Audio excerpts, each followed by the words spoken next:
welcome to Doujin Games video review of Rayhound by Hikoza. Can I just say that this game is straight ass crack?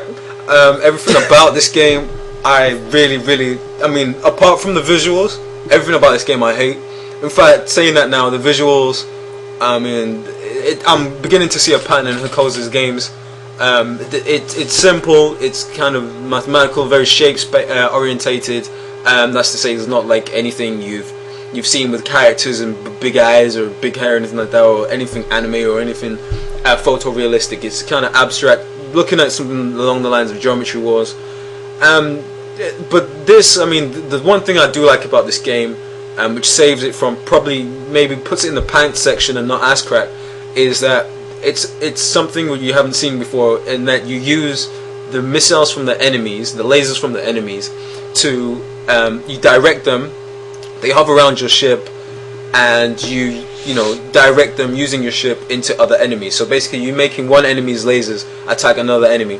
The concept is amazing, but the way it's implemented is it's just so amazingly pants that it's frustrating, because you'll have a laser circling your ship for a good 5 minutes before it hits the enemy, and in that time, obviously, enemies are firing lasers at you left, right, and center, and it gets to that point where you're like, this game is just straight ass crack.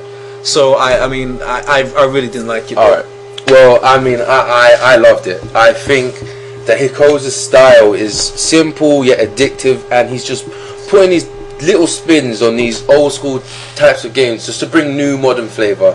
I think what you find is hard when you can't control the lasers, I find challenging. I just think that it's challenging. It's meant to test your will as a gamer.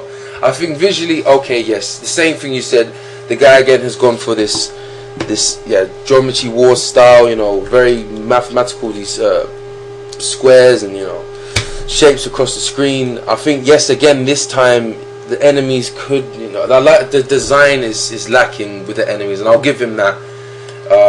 But I mean, the effects from the lasers when you trail them, I think that looks really, really nice. I mean, this is just another example of a game that has an excellent design idea, but it just implemented so badly. The controls, I must say, are very, very simple. I mean, you can quickly learn to direct lasers. The problem is it doesn't bloody hit the target, and it just gets to that point where you're about to throw something at the screen that you just can't continue to play. I mean, I had to put it down because this game it has so much potential, but it delivers absolute ass, and that's why I'm just going to have to give it 1 out of 5 of the ass crack. Alright, well, final thoughts from me. I think the game is very challenging. I think that if you look past the control system, you'll see a game that just gets harder and harder. I think as you progress, there's a replay channel, so you can record your replays. Yeah, that was cool. Yeah, cool. You got a time limit. If every time a missile hits you, knocks off 10 seconds. I just think that anyone who just wants something that you can pick up and play for some hardcore gaming, this is the one. I mean, I'll give it to him. As a final word, I'll give it to him that if you're looking for something that you haven't played before, pick it up, try it out. You'll soon realize that it's pants. But like I said, it is horses for courses. You might like it, but I think I'll give it a great. I think my only concern is that, again, he has not put a soundtrack in, and it goes so well with it. But yeah, great. That's what I'm sticking with. Okay, don't forget to check out Rayhound and check out the Rayhound review. Right, thanks.